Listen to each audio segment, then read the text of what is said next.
Why don't we ask the people who are in the sian group? For example, the many engagements that you have. After a while, you'll feel a bit sian, keep repeating yourself, keep explaining. Some people don't understand. It's too mentally draining to be a Singaporean youth.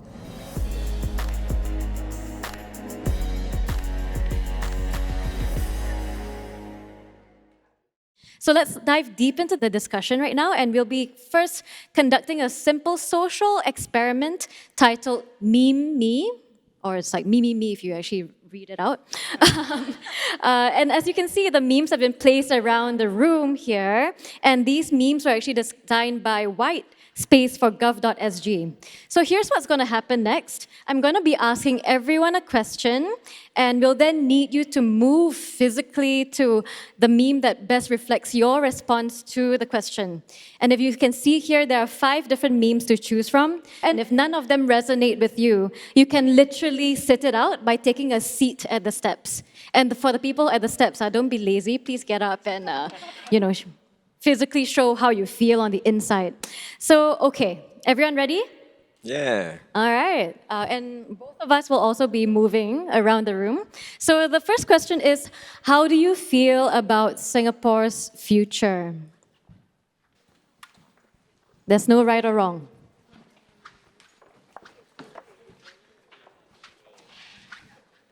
I see DPM Lawrence feels incredible about it. We have some sian folks. Is anyone Kueh about it? No? Okay. All right. DPM, what do you think? Why don't we ask the people who are in the sian group? No, it's okay. Maybe anyone wants to share? Why do you feel sian about Singapore's future? Okay, hi DPM. Maybe I'll start off Yes. and I'll pass around just to get the sensing. So for myself, it's sian. It's not a bad thing, but rather it's sian because there is so many things that we have to consider and that we have to deal with moving forward as a society. That, for example, the many engagements that you have, it's quite a lot, right? And I'm sure yourself and maybe all the others who have been engaging, after a while you'll feel a bit sian, keep repeating yourself, keep explaining. Some people don't understand, some people refuse to listen, even though we all want the best for Singapore and our society. So personally, for me, that's what sian is to me, is that you have to keep going out, you have to keep telling them, and you may not always get the best response, but you have to do it because it is for the best interest for Singapore and society at large. So sian in that aspect. Understand fully why you say sian. Anyone else in that group would like to share? As for me, our culture is just way too competitive. Yes. And it's very, as we use the word rat race.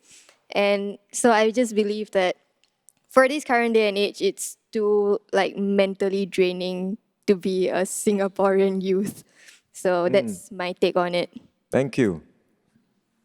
Go ahead. Hi again. So similar to what they say, it's also very mentally draining to be in school. I mean, not in school, but dealing with the society's pressure on what we should give out as the next generation of leaders and things like that, and also the cost of living, as well as just in general having to continue and give out the best that we have for Singapore, and also the society's pressure while dealing with our parents and the older generation's traditional mindset, while trying to become new, while coming up with new innovations or becoming new and better versions of ourselves, while breaking the traditional mindset. Well, so many things to do, right? Yes. I know. But really don't feel, I just want to encourage all of you, please don't feel like you have to conform. Please don't feel like you carry the weight of the world or the weight of Singapore on your shoulders. If you want to find a different path, don't feel like you have to be, or don't feel bad if people say that, oh, you are a quiet quitter, Hilmi said, right? You know, that, oh, if you choose this path, you are quitting. These are negative labels that I don't think are very helpful. And you may want to draw some encouragement from the fact that these things are not new, you see. Even when I was growing up in the 80s, people were criticizing my generation as slackers, right? The Gen X was seen as slackers. There's even a movie called Slacker. I think in the early 90s, because they all thought that the Gen X was a failure. We are lazy, we are cynical, we are disengaged from society, and we will be slackers. But I think we didn't turn out so badly after all, and it's okay. So don't feel too overwhelmed by all this. Do find your own path in life. Talk to your parents. Don't feel overwhelmed by comparisons, and just go on this journey of wanting to be better. And whatever your definition of better is, it's always about continuous improvement. And hopefully that search for doing better itself wouldn't add to stress, but makes life meaningful, makes life satisfying, because you can see progress. You can see yourself growing into a better person. And how about okay? How about okay? The okay group. Anyone wants to say a little bit more? Testing. Okay. How can we make okay incredible? How can we get more of you to join this side of the room? Okay, I think in my case, it's a mix of sian and a mix of incredible. That's why it's okay. Yeah. Yeah, exactly. So, like, from my perspective, when I talk with my other friends overseas about tech traineeships in Singapore, I feel like we're doing incredible in that. There are many opportunities, but in terms of inclusivity, I feel like we're still sian about that part.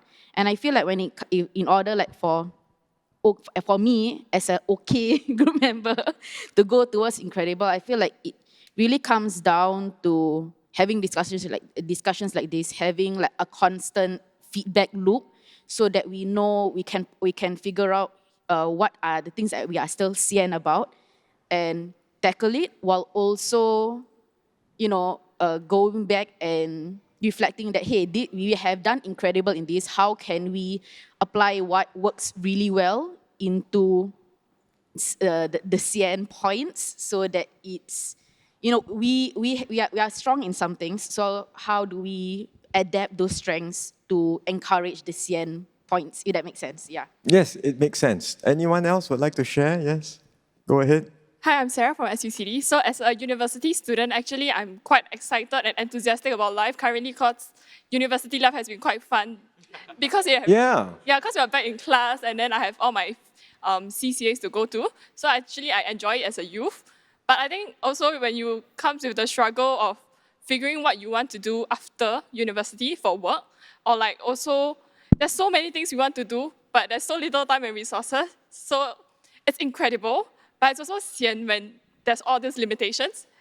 Life is reality, but so I think life is okay, but there's always room for improvement to get better. Yeah. Thank you. Hi DPM, I'm Farah. I work in the sustainability field. I'm quite happy to know that Singapore has all its plans and has all these all laid out. We kind of know what we want to do in the next few years. We're opening up all these different areas and exploring all of them, but I think I'm a bit blur, because I'm wondering whether there are some critical uncertainties that we are not exploring and we are not sharing with everybody.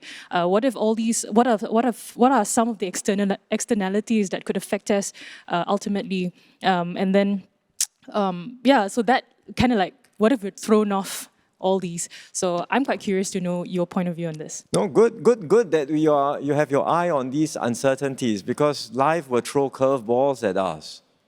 Bound to happen. The pandemic, for example, was a big curveball, and we must expect more and more curveballs down the road.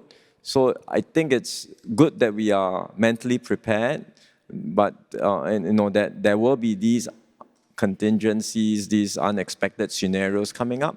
But in the end, we will try our best to prepare for them, but you can't prepare in advance for everything, because some of these things are completely unexpected. And that's where we really need to rally together as one country and hopefully resolve our blurriness towards some of these unexpected issues, and then tackle them together as one people. On the other hand, I see that nobody is at R, right? But we do see a lot of people surrounding DPM Lawrence. I don't know whether you're a very popular person or people really feel incredible. So we'd love to hear from maybe someone in your group. Okay.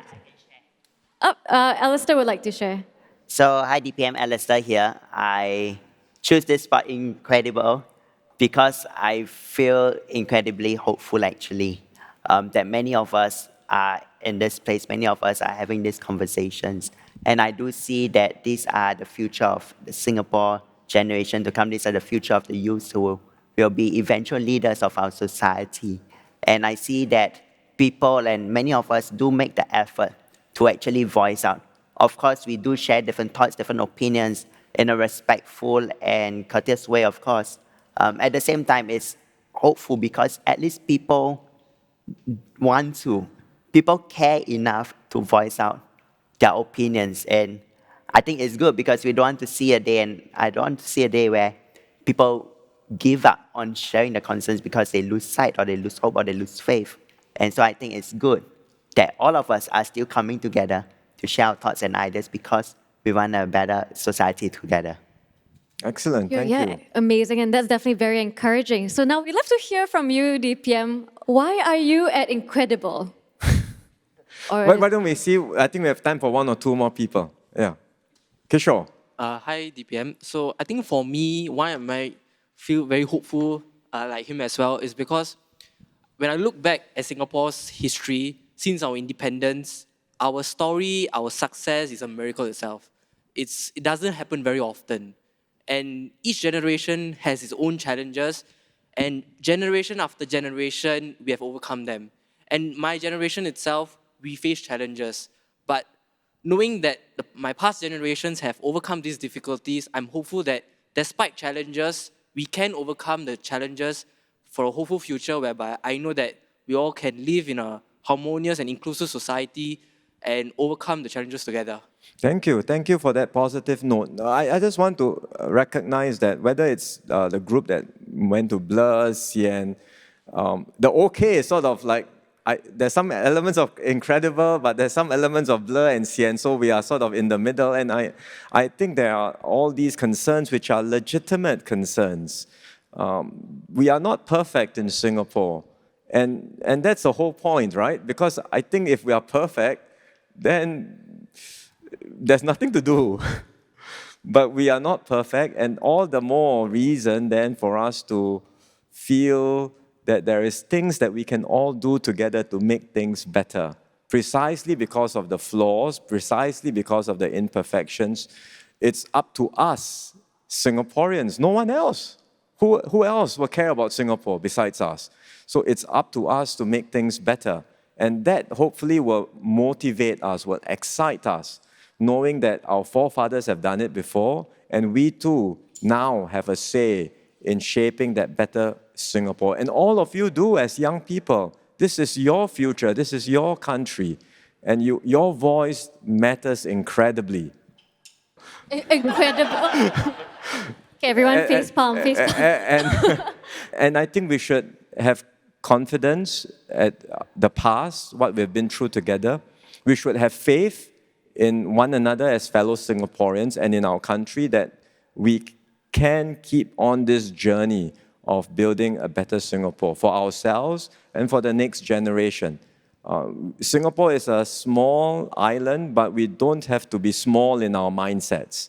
We can be big-hearted, we can be a warm, caring and generous people, we can be a gracious people, looking out for our fellow citizens and creating a fairer, more inclusive Singapore for the future. And I hope all of you will join us in this journey, give your inputs, take action, participate, and do your part, all of us, in creating this better Singapore for the future.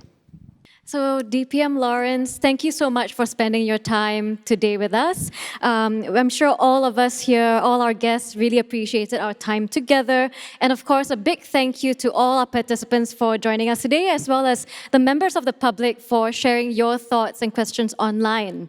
Okay, thank you everyone.